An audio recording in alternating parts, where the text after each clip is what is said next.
Delhi assembly எலெக்ஷன்ஸை பொறுத்த மட்டும் பாஜக வந்து என்றைக்குமே வந்து அவங்களுக்கு ஒரு ஹோப் இல்லாத வந்து அப்ரோச் பண்ணுறாங்க. ஏன்னா வந்து 15ல் பார்த்தீங்கன்னா 2015 எலெக்ஷன்ஸில் அவங்க 3 இடங்கள் தான் வாங்கினாங்க.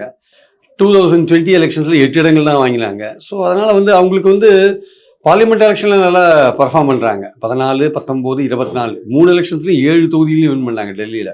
இந்த என்சிஆர் சொல்கிற நேஷனல் கேபிட்டல் ரீஜனில் 7 தொகுதியிலையும் அவங்க வின் பண்ணுறாங்க. ஆனால் வந்து அசம்பிளி எலெக்ஷன் சொல்லும்போது மக்கள் வந்து ஏஏபிக்கு ப்ரிஃபர் பண்ணுறாங்க, ஓட்டு போடுறாங்க ஏஏபிக்கு. ஈவன் பார்லிமெண்ட் எலெக்ஷன்ஸில் 2024 காங்கிரஸும் ஏஏபியும் அலையன்ஸில் இருந்தபோது கூட மக்கள் அந்த அலையன்ஸை நம்பல, பிஜேபிக்கு தான் ஓட்டு போட்டு 7 எம்பிஸ் அவங்களுக்கு தான் கொடுத்தாங்க. ஸோ அதனால் இவங்களுக்கு என்னென்னா வந்து மக்கள் வந்து இந்த விஷயங்களை வந்து வித்தியாசமாக பார்க்குறாங்க. மாநில தேர்தல்னால் ஒரு மாதிரியும் பார்லிமெண்ட் தேர்தல்னால் ஒரு மாதிரியும் பார்க்குறாங்க. ஸோ அதனால் வந்து டெல்லியிலையும் வந்து ஒரு சொல்லிக்கொள்ளக்கூடிய அளவுக்கு ஒரு பிஜேபி லீடர் வந்து ஒரு எமர்ஜ் ஆகிறதுக்கான முந்தி மாதிரிலாம் இப்போ முந்திலாம் வந்து காங்கிரஸ்னால் வந்து ஒரு ஷீலா கவுல் அந்த மாதிரிலாம் இருந்தாங்க நிறைய பேர் காங்கிரஸில். அந்த மாதிரி பிஜேபிலையும் சில பேர்லாம் இருந்தாங்க, அந்த காலத்தில் இருந்தாங்க. பட் ஆனால் வந்து இப்போது காலப்போக்கில் வந்து பிஜேபி வந்து டெல்லியில் வந்து ஒரு லீடரை வந்து தயார் பண்ணலாங்க ஆக்சுவலாக வந்து.